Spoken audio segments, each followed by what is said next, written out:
Naging mas dark ang Squid Game Season 3. Ang mabubuti naging masama, ang masamay lalong sumama, at ang tunay na masamay mas lumala pa. Ngayon, susuriin natin ang pinakamasamang ginawa ng bawat karakter sa Squid Game. Uunahin natin ang mga karakter na walang masyadong kapansin-pansing kasamaan, lalo na kumpara sa iba.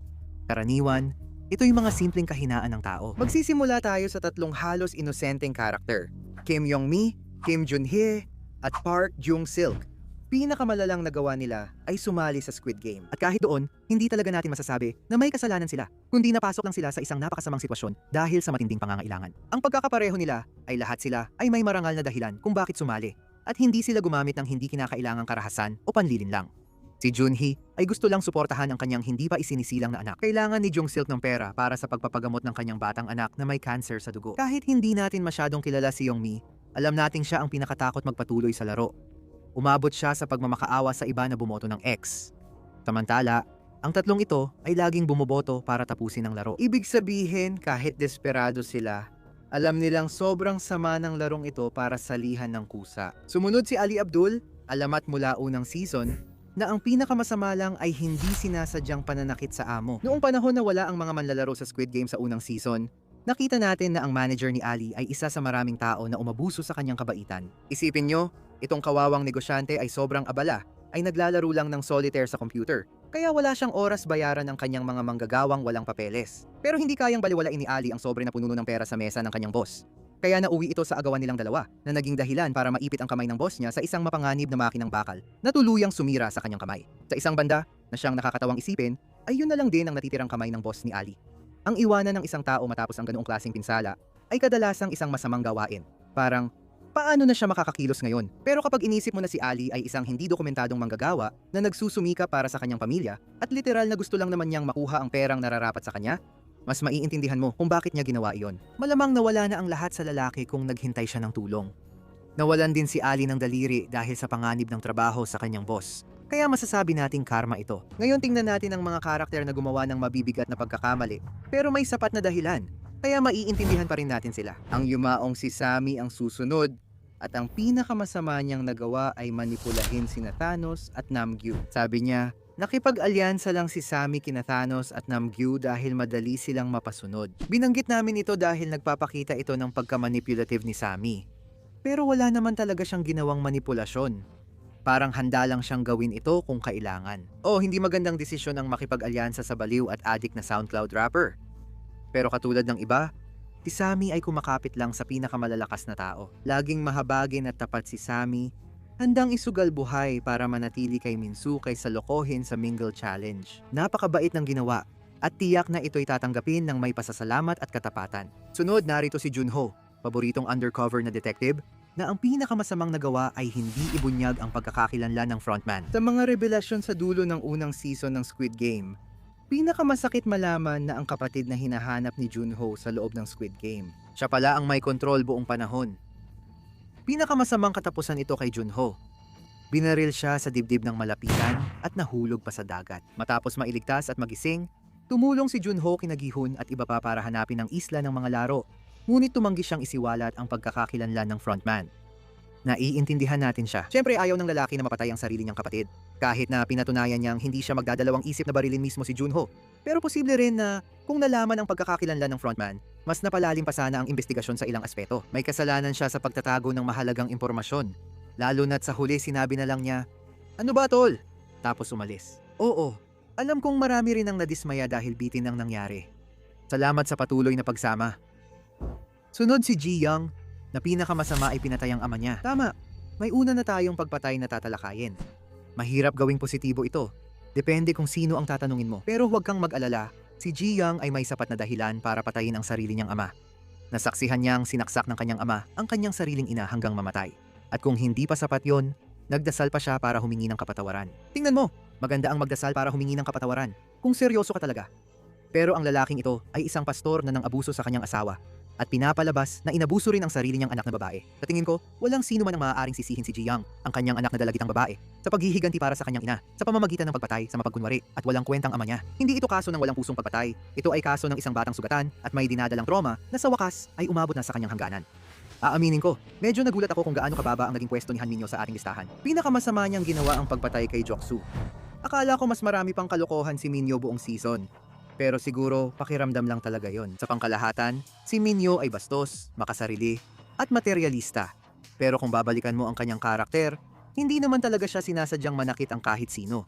Maliban na lang kung nararapat. Nariyan si Joksu, isang mamamatay tao, miyembro ng gang, kriminal at terorista na walang ipinakitang katapatan, malasakit o kagandahang asal. Maliban na lang kung kailangan niyang gamitin ang mga tao para sa sarili niyang kapakanan. Nang nagkamali siya na makipag one night stand o one night upo, kung babalikan, kay Minyo, tapos iniwan lang siya matapos mangakong magkasama silang aabot hanggang dulo.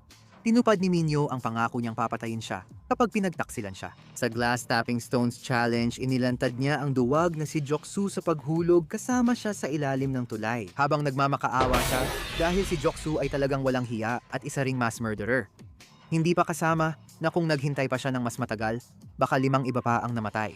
Parang makabayani ang sandaling ito at isa sa galing ni Han Minyo ay durugin ang ating mga inaasahan kahit pagkatapos ng kanyang kamatayan. Sunod naman ay ang bida mismo, si Seung Gi-hun, na ang pinakamasamang nagawa ay ang hindi makita ang kanyang anak na babae. Parang kakaiba pa rin itong piliin bilang pinakamasamang nagawa niya. Aminado naman, marami ring nagawang mali si Gi-hun sa buong serye. Mula sa panlilin lang kay Il-nam sa Holen noong unang season hanggang sa tangkang pagpatay kay Daeho sa simula ng 2nd season. Handa si Gi-hun gumawa ng mahihirap na desisyon at kapag kinakailangan ng sitwasyon. Pero lahat ito ay dahil sa matinding pressure. Samantalang ang tuluyang pagkawala ng relasyon niya sa kanyang anak na babae ay talagang trahedya kahit anong anggulo mo patingnan. Oo, nalaman natin na iniwan niya lahat ng kanyang ari-arian sa anak niya pagkatapos ng kanyang pagkamatay. Pero natuklasan din natin kung gaano kalalim ang sugat na iniwan ng kanyang pag-abandona sa kanyang munting anak na babae. Sana nabisita mo man lang siya sa Amerika kahit minsan, pare. Hindi nito binabawi kung gaano ka-selfless at kabayani si Gi-hun sa kabuuan, pero siguradong hindi siya umaabot sa pagiging tunay na mabuti na halos malapit na sana niya makamit. Susunod ay isang dobleng entry, Hyunju at Jungbei. Ang pinakamasama nilang nagawa ay yung minsan lang nilang ginawa, ang bumoto para ipagpatuloy ang laro. Kahit mabubuting tao sina Jungbei at Hyunju, pareho pa rin nilang pinili na ipagpatuloy ang laro. Isang beses, kahit kagrupo ang maraming tutol, para kay Hyunju, pagtataksil ito sa nabubuong pagkakaibigan nila ni Yongmi, na kilala niyang lubos. Takot na si Yongmi na maglaro pa ng kahit anong laro. At para kay Jungbei, pinahina nito ang plano ng kanyang kaibigan na tuluyan ng itigil ang laro. Pero ang ganitong pagkakamali, kahit sa matinding presyon, ay hindi dahilan para pagdudahan ang kanilang moralidad. Pareho silang humingi ng tawad at nagkaayos sa kanilang mga kakampi. Nagpa siya na bumoto ng X sa mga susunod at tumulong pa kay Gi-hun para maglunsad ng kanyang pag-aaklas. Kaya masasabi naming nabawi na nila ito ng higit pa, lalo na kay Hyunjo na sinayang ang madaling pagkakataong mag-exit para makabalik. Para kina Junhae at Gyumjia, susunod ay si Gyungjia, na ang pinakamasamang ginawa ay ang pagsaksak kay Yongsik. Itong sweet pero astig na lola ay isa sa mga pinakamagagandang karakter na ibinigay sa atin ng Season 2. Kaya isa ito sa maraming dahilan kung bakit sobrang dumurog sa puso natin ang hide and seek episode. Karaniwang nasa pinakaibaba ng listahan ang pumatay ng sariling anak. Wala namang pinapahiwatig dito, pero si Gyunjia ay nabibigyan ng maraming konsiderasyon dahil sa 2 dahilan. Una, hindi naman talaga niya pinatay si Yongsik. Ang anak niya ang pangunahing dahilan kung bakit siya sumali sa mga laro. Sa totoo lang, dahil sa matinding desperasyon, sinaksak siya ng ina para pigilan siyang patayin ng isang vulnerableng batang babae na kapapanganak pa lamang, na nangyari naman sa pagtatapos ng oras na ibinigay kay Yongsik para pumatay ng isa sa mga nagtatago. Ang pangalawang dahilan kung bakit binibigyan natin siya ng konsiderasyon ay dahil, mga pare, pwede ba nating pag-usapan kung ano ang balak gawin ni Seven? Literal na papatayin na sana ng lalaki ang babae sa harap ng bagong silang niyang anak. Kung may oras na tanggap saksakin ang sariling anak, siguro ito na yun. Ang katotohanang nakaramdam siya ng matinding konsensya, kaya trahedyang kinitil niya ang sarili niyang buhay, pagkatapos ay patunay lang na hindi niya talaga ginustong saktan siya. Sa kaso ni Kong No-Yor, hindi pa rin nagbago ang pinakamasama niyang ginawa mula season 2. Ang maging sundalo ng Squid Game nang siya ay ma-recruit. Sinabi lang sa kanya na tutulungan niyang wakasan ang paghihirap ng tao. Pero hindi nabanggit na hindi malubhang may sakit ang mga ito, kundi mga desperadong biktima ng kahirapan at utang. Ang character arc niya ay isa talaga sa mga pinakamalaking highlight ng season 3. Sa totoo lang, dahil ipinakita agad mula sa simula na totoo pala ang popular na fan theory na hindi niya pinatay si Gyeong-sik. Kumpirmado na, walang kahit anong duda na si Number. Handa si Yul na unahin ang pagprotekta sa buhay ng isa sa mga pinaka-inosenteng manlalaro para lang makauwi siya ng ligtas sa kanyang anak na babae. Isang misyon na handa niyang gawin kahit gaano karaming tao pa ang kailangan niyang lokohin o i-blackmail. Bagamat madalas na nasa gray area ang mga ginagawa niya, tulad ng pamumuwersa sa isa sa mga manggagawa gamit ang baril para iligtas si 246 at pagkatapos ay pinatay pa rin ito. Napakabuti at walang pag-iimbot ng intensyon niya sa likod ng mga ito. Mas mataas na ang pwesto niya ngayon kaysa dati. Kaya malayo siya sa moral na kababaan ng mga susunod na karakter. Ginawa ng mga lalaking at babaeng ito ang masasamang bagay na dahilan para questionin sila, pero hindi sapat para tuluyang husgahan.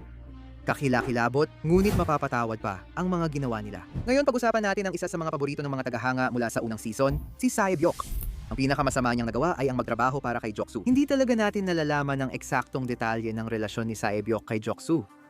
Pero ang alam lang natin ay ito. Sangkot siya kay Jok-soo bilang tauhan ng brutal na gangster. At naging independent din siya na nagpapakita ng marami na rin siyang krimen. Kahit walang kinalaman si Jok-soo, hindi siya nag-atubiling mangupit o manakot kung kailangan, gaya ng ginawa niya sa broker noong unang season.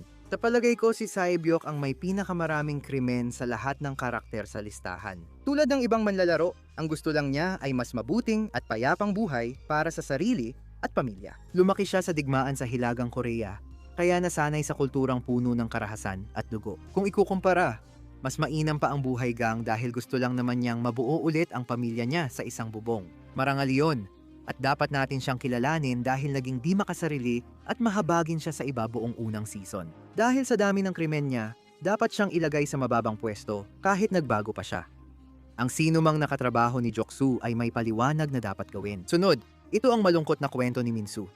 Sa kabila ng pagiging mas malupit sa ikatlong season, ang pinakamasama niyang nagawa ay hindi niya naprotektahan si Sammy. Sige, mabigat man ang salitang pagtataksil, pero ito na ang pinakaangkop na salita para ilarawan kung gaano kasama si Min-soo sa tanging kaibigan niya sa laro. Napag-usapan natin kung gaano kabait si Sammy, lalo na't siya lang ang nagmalasakit kay Min-soo bilang kaibigan at kakampi. Kahit si Sammy na ang kumuha sa kanya, palaging sinamantala ni Min-soo ang kabaitan niya. At tiyak na naalala ng mga tagahanga ni Sammy, nagitago siya na parang daga habang pinapatay si Sammy ng isa sa mga nambubuli.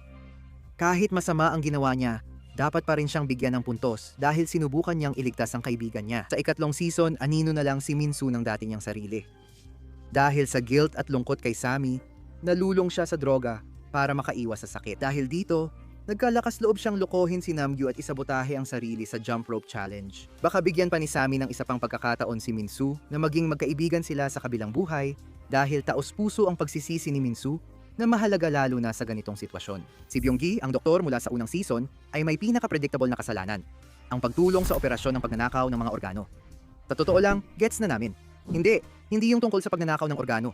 Nakakadiri yon. Naiintindihan namin na kailangan gamitin ng lahat ng kakayahan para mabuhay sa lugar tulad ng Squid Game. Pero minsan sobra na, gaya ng pagtulong sa post-mortem na operasyon ng mga biktima para lang yumaman pa ang mga demonyong nasa likod ng laro. Bukod pa doon, may ilang kalahok na buhay pa. Ibig sabihin, handa si Byung-gi pahabain ang paghihirap ng mga biktima para mailigtas ang sarili niya. Isusulat na lang sana natin siya bilang isang supervillain kung hindi lang dahil sa napakapangit na sitwasyon na kinasadlakan niya. Sina Woo-shok at Ginoong Kim ang susunod nating dalawang entry at ang pinakamasama nilang ginawa ay nauuwi sa kanilang trabaho bilang mga gangster at mga loan shark pa. Napansin niyo ba na si Ginoong Kim ang loan shark sa Season 1, Episode 1 na nagbanta kay Gi-hun? Makita silang magtulungan matapos mabayaran si Kim, ay nag-iiba ang tingin mo sa kanya. Ganoon din ang kagustuhan niyang isakripisyo ang sarili niyang buhay para lang masigurong mabubuhay si Woo-shok at muling makita ang kanyang asawa. Kahit ganoon, hindi pa rin ibig sabihin na huwarang mamamayan ang dalawang ito. Mga gangster pa rin sila na handang unahin ang pera kaysa sa buhay ng tao sa pangkalahatan at gagawa ng kahit anong krimen basta tama ang bayad sa kanila. Mukhang mabubuti pa rin sila sa loob. Lalo na si Woo-shok na nagbabala kay Junho tungkol kay Kapitan Park. Ang katotohanang naging tunay na magkaibigan ang dalawa sa huli ay nagpapakita ng tunay na pagkatao ni Woo-shok. Kaya masaya kaming hindi na sila ni ang kanyang boss ay bumaba pa sa aming listahan. Ngayon, marami sa inyo ang nag-isip na masyado raw kaming naging mahigpit kay Daeho noong nakaraan dahil inilagay namin ang hindi niya pagdadala ng bala sa kanyang team bilang pinakamasama niyang nagawa. Kaya ganoon pa rin ba ang nararamdaman ninyo pagkatapos ng Season 3? Alam nyo, naiintindihan namin, napakahirap ang panic attacks at nakakalungkot na inatake si Daeho sa mahalagang sandali. Opisyal nang napatunayan na nagkunwari si Daeho bilang Marine at nagpalagay pa ng peking tattoo. Ibig sabihin, hindi lang gawain niya ang stolen valor, kundi alam din niyang hindi siya karapat-dapat sa trabahong tinanggap niya. Imbes na aminin ang kasinungalingan niya, sinubukan pa niyang isalba ang kanyang reputasyon at naging sanhi ng pagkamatay ng ilan sa kasama niya. Bakit hindi pa natin siya binaba sa pwesto? Sa totoo lang, kahit ano pa ang pinagmulan, seryosong bagay ang PTSD. Hindi tama, talaga, na nagkunwari si Daeho na isang Marine at lalo na't hindi niya inamin ito bago pa mahuli ang lahat. Mas malala, sinisi pa niya lahat kay Gi-hun. Pero si Daiho rin ay may sariling problema na hindi pa niya nahaharap kahit handa siyang tumulong sa pagtakas ng mga kasama sa Squid Game. Sayang at hindi natin masyadong nalaman ang background ng taong ito dahil siguradong marami pa siyang potensyal. Pero sa ngayon, ilalagay muna natin siya sa medyo mababa. Ang mga karakter na may tunay na kakilakilabot na ginawa at dahil dyan, narating na natin ang kategorya para sa mga karakter na gumawa ng tunay na kasuklam-suklam na gawain. Ito ang mga uri ng kasamaan na halos siguradong maglalagay sa iyo sa masama hanggang sa napakasamang kategorya. Sa usual nating format at Squid Game, maraming tao ang nababagay sa ganoong paglalarawan. Simula sa bahaging ito, nandito ang halos pinakaayaw ng lahat na bagong karakter mula sa Season 2 session ninyo na ang pinakamasamang ginawa ay ang iwanan ang kanyang koponan. Kahit maikli lang ang panahon ni 44 sa Season 2, tulad ng 90% ng mga karakter doon, naiwan pa rin niya ang kanyang marka dahil sa laki ng impluensya niya. Sa desperadong kalagayan ng huling bahagi ng Squid Game, naghahanap ng pag-asa ang ibang mga manlalaro kahit saan nila ito makita at sa kasamaang palad, ang pag-asang ito ay dumating sa anyonisyon ninyo. Tapat talaga ang mga taong ito sa kanilang shaman ng dagat. Ngunit mas pinili niyang mang-iwan kaysa makisama. Nang mapatunayang tama ang kanyang kutob na nauwi sa patibong, agad siyang tumakas at iniwan ang mga tagasunod niyang mapahamak. At kahit hindi ito ang pinakamasama niyang ginawa, kailangan din nating banggitin ang hilig niyang mang-asar ng ibang mga kalahok. Lalo na si Gi-hun na gumanti sa kanya sa pamamagitan ng halos sakalin siya hanggang mamatay. At si Min-soo na pumatay sa kanya dahil sa isang delusyonal at drug-induced na galit. Kahit nakalahati man lang ang tama niya, sana nailigtas niya ang sarili niya. At marami pang iba sa problema kung natahimik lang siya at hindi nagdaldal ng parang mangkukulam. Isa pang controversial na character sa Season 2 ay si Thanos, na ang pinakamasamang ginawa ay isa rin sa kanyang mga una. Ang pumatay ng ilang mga manlalaro sa larong red light, green light. Kung may duda pa sa kasamaan ni Thanos, nawala ito sa eksenang ito mula sa unang laro. Lalo na nang payuhan siyang magtago sa likod ng iba at gumalaw ng sunod-sunod para mabuhay. Ginawa ni Thanos ang pinakamakatwirang desisyon na itulak ang ilang tao sa harap niya. At lalong lumala ang sitwasyon dahil hindi man lang niya sinabi sa kanila na biro lang yon bro. Hindi lang basta pumatay si Thanos ng walang dahilan. Pero ginawa pa rin niya kahit pinahirap nito ang sitwasyon niya. Ganito kataas ang kabaliwan niya na halos kahanga-hanga na rin. Pero dahil malinaw na si Thanos ay nasa ilalim ng impluensya ng droga, hindi natin siya ilalagay sa mas mababang pwesto kaysa sa mga taong mas marami pang walang awang pagpatay sa kanilang record. At ginawa nila ito ng mas malinaw ang pag-iisip. Ngayon, punta tayo sa kontrabida ng unang season, si Sang-woo. Marami siyang kasalanan. Pero ang pagpatay kay Kang Sae-byuk ang pinaka hindi mapapatawad. Kasama sina Ali at yung lalaking marunong kumilala ng tile sa Glass Stepping Stones Challenge. Di man namin kayang bigyang katwiran si Sang-woo, kaya pa rin naming depensahan siya kahit kaunti. Ginawa lang niya ang kailangan para mabuhay sa marble game. Si Sung-woo o Ali lang ang pwedeng mag-survive. Sa Glass Stepping Stones game, nauubos ang oras. Halos hindi na makakatawid ang grupo kung hindi nagmadali si Ginoong Glassman. Nandyan si Sae-byuk, dating kakampi ni Sung-woo, na nais lang makasama muli ang kanyang pamilya. Dahil sa ganap na hindi kailangang pagsabog ng salamin sa dulo ng laro, matindi nang nasugatan at nawalan ng maraming dugo si Sae-byuk. Sa isang duwag at masamang gawa, hinintay ni Sang-woo na umalis si Gi-hun para humingi ng tulong para kay Sae-byuk bago niya ito pinatay. Ginawa niya yon para mapadali ang laro para sa sarili niya. Kay Ali, talagang walang pag-asang mabuhay si Sang-woo. Kung nabuhay siya kasama ang eksperto sa salamin, pwede sana, pero delikado. Pero kay Sae-byuk, pwede siyang makipagkumpetensya. Ayaw pa rin niyang bigyan ng chance ang babaeng naghihingalo na sa paglaban. Binibigyan natin siya ng kaunting konsiderasyon dahil sa pagsisisi at pagtubos niya sa huli. Pero ito pa rin ang ginawa niyang nagpatibay sa kanya bilang isang malinaw na kontrabida sa ating paningin. Si Jung-sik ang may pinakamalaking pagtaas ng kasamaan huling season. Ang pinakamasama niyang ginawa ay mula sa simpleng paglalagay sa panganib ng kanyang ina na talagang masama na hanggang sa pagtatangkang pumatay ng isang bagong ina. Tingnan mo, naiintindihan namin yon. Takot na takot si Young-sik sa mga loan shark na may utang siya. Sana naman may konting standards. Sa hamon na ito, inisip namin na si Young-sik ay mabait at hindi kayang manakit, na mabuti para sa kanyang moralidad. Kapag nauubos na ang oras, nagpapakita siya ng senyales. Hindi siya masyadong malambot ang puso para pumatay, kundi masyado lang siyang duwag para talagang lumaban. Gaya ng ipinakita ng kagustuhan niyang patayin si Junhae ilang sandali lang matapos itong manganak. Maraming konsiderasyon ang ibinigay namin kay Jung-sik sa ikalawang season, pero lumampas siya sa hangganan. Humingi siya ng tawad at tinanggap ang kapalaran niya. Pero yun na lang ang pumipigil sa tuluyang pagbagsak niya. Sa totoo lang, ang natitirang mga tauhan sa palabas na ito ay puno ng masasamang gawain kaya hindi ko sila maihalin tulad sa mga nauna. Ito na ang mga hindi masambit na kasamaan na para lang talaga sa pinakamasasama sa lahat. Kahit mas mababa na siya ngayon, pasok pa rin si Jok-soo sa huling kategorya dahil sa pagiging Jok-soo niya. Alam kong parang masama pakinggan pero ano ba naman pare? Ang taong ito ay gangster na pumatay ng marami at natutuwa sa paghihirap ng iba. Tumawa pa siya nang magpakamatay si Animnapot Siyam dahil sa konsensya sa pagkamatay ng kanyang asawa. Si Joksu yung tipong papatayin ka kung malitingin mo sa kanya at trip niya. Mas malala, parang kontrolado niya talaga sarili niya. Ang dahilan kung bakit nilagay namin si Joksu sa huling kategoryang ito ay dahil mukhang hindi siya naapektuhan ng pagkalulong sa droga. Bukod sa pagiging kilalang leader ng sindikato, mas alam niya ang kasamaan ng ginagawa niya at hindi niya ito kinokonsiderang mali. Hindi pa rin siya kasing sama ni Namgyu, kanang kamay ni Thanos, na mula sa pagpatay kay Semi hanggang pagiging sadistang serial killer. Gumamit si Thanos ng manipulasyon at karisma sa pagkontrol. Samantalang si Namgyu ay hayagang nambubuli. Isa siya sa mga pinakagarapal na sakim at malupit na tao sa laban. Pero kahit para sa kanya, ang pagsaksak kay Semi hanggang mamatay ay ibang antas ng kasamaan. Akala namin noong Season 2, pero sa Season 3, hinikayat niya si Myung-gi na tumulong sa kanya para makapatay pa ng mas maraming tao. Sa hamon ng tagu-taguan, nalaman natin na hindi lang siya handang pumatay ng tao para lang tumaas ang sarili niyang kita, kundi tunay siyang nasisiyahan at karumaldumal na kasiyahan pa sa ginagawa niyang kasamaan. Maaaring adik siya sa droga tulad ni Thanos, pero kahit hindi siya gumagamit, nandoon pa rin ang hilig niya sa pagpatay. Ang nakakabaliw, nagsisimula pa lang siya dito. Ngayon, di ako makapaniwala na hindi mas mataas ang lalaking ito sa pedestal natin. Pero sumunod, si Inho naman, na ang pinakamalala ay pinayagang sumali ang sanggol sa Squid Game. Talagang pinatibay ng Season 3 ang katotohanang hindi ipinanganak si Inho bilang isang masama at baluktot na halimaw. Ibig kong sabihin, huwag niyo akong mamasamain. Isa pa rin siyang ganun. Pero hindi siya ipinanganak na ganoon. Siya ang lalaking, matapos makuha ang pabor ni Ilnam, ay tinanggap ang hindi patas na kalamangan sa laro na unti-unting nagpababa sa kanyang prinsipyo. Sa huli, nauwi ito sa pagtanggap niya ng nakakasuklam na desisyon mula sa mga VIP na gawing manlalaro ang isang bagong silang na sanggol sa mga laro. Ayos lang sa kanya na mapatay ang isang sanggol, basta't masiyahan lang ang kanyang mga kostyumer.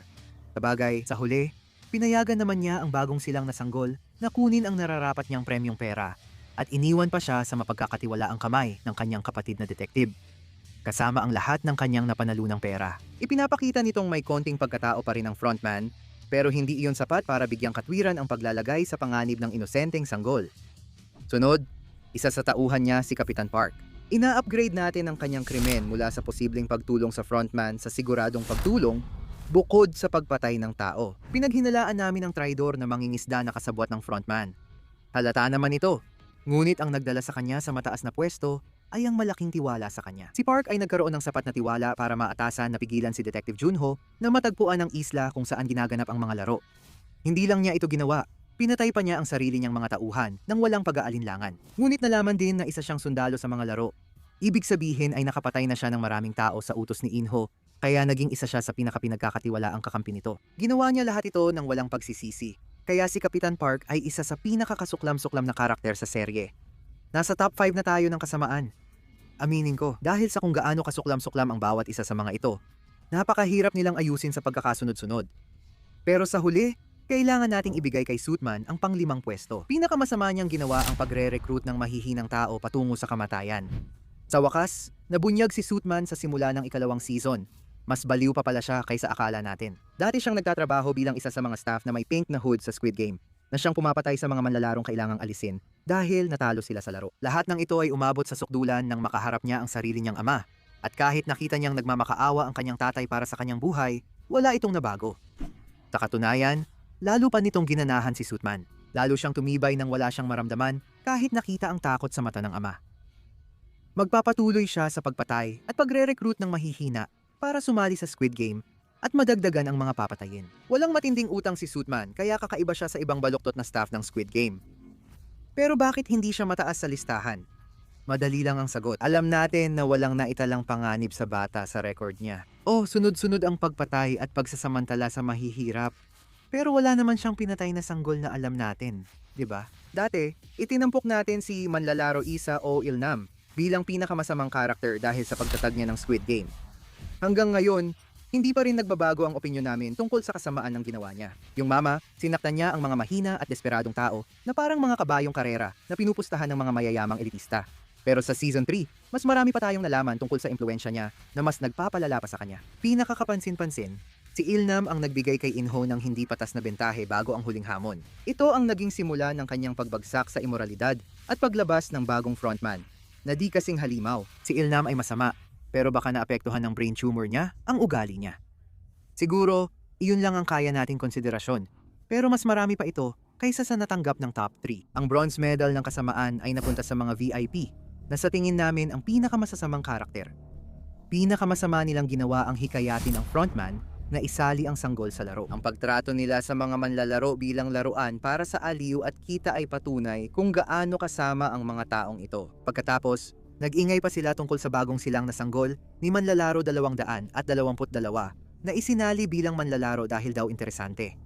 Wala talagang maipagtatanggol sa kanila. Nakakakilabot na nga kung paano nila ginagampanan ang papel ng masasayang sundalo na parang katuparan ng kanilang make-a-wish dream ang pagtanggal ng mga manlalaro. Pero mas lumala pa ng ipaglaban nilang dapat isali ang isang sanggol sa mga larong kamatayan na ito. Buwisit talaga lahat ng mga taong ito. Sa totoo lang, kahit duwag siya gumawa ng mas masama, mas mataas na ngayon ang kalagayan ni Yin Zhongdai kaysa dati.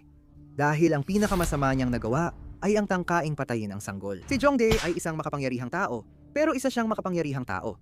Isa siya sa may pinakamalaking utang, kung hindi man ang pinakamalaki, sa buong kompetisyon. Dahil dito, sobrang nauuhaw siya sa pera kaya tinangka niyang patayin ang bagong manlalaro, si 222 na tinutukoy na sanggol kanina. Dahil kung mabubuhay ito, kailangan niyang hatiin ang premyong pera dito. Paano ka naging ganun kalayo sa pagiging tao mo na makatuwiran na sa'yo ang pumatay ng sanggol para lang hindi mo kailangang magbahagi ng pera? Alam nating masama si manlalarong 100, pero mas malala pa pala siya kaysa sa inisip natin. Pero ang gintong medalya ng kasamaan, pati na rin ang pinakagrabeng paglala ng kasamaan na nakita natin sa palabas na ito, ay napunta kay Myung-gi. Mukhang magkakaroon ng redemption arc si Myung-gi ngayong season dahil pabago-bago siya. Mula sa paggawa ng mabubuting bagay, tulad ng pag-alok na buhatin siya sa tulay na may lubid, hanggang sa desperado pero masamang gawain, tulad ng pagtulong kay Namju sa kanyang sunod-sunod na pagpatay. Pero sa huling episode, may ginawa si Myung-gi na lampas pa sa karumaldumal. Sinubukan niyang patayin ang sarili niyang anak. Walang kahit anong konteksto na pwedeng magbigay katwiran sa ginawa niyang ito. Kahit pa isaalang-alang natin yon. Nawawala na sa katinuan si Myung-gi matapos mawala ang mahal niya. Nang natira si Myung-gi, Gi-hun at ang sanggol, tinanggihan ni Myung-gi ang alok ni Gi-hun na magsakripisyo. Imbes, pinigilan niya si Gi-hun na magpatuloy sa susunod na tore para lang mapatay niya ang anak at makuha ang pera. Si Myung-gi ay hindi lang sakim at walang pakialam sa sariling dugo, kundi sobrang tanga rin dahil kung hinayaan lang niya si Gi-hun na ang matanggal, makukuha pa sana niya ang bahagi niya sa pera, pati na rin ang parte ng anak niya. Kung ganoon siya kadeterminado maging sakim, mahirap intindihin ang iniisip ng cryptosiko na ito. At iyan ang kasamaan na nagpapatibay sa kanyang kasalanan bilang pinakamasama sa kasaysayan ng Squid Game.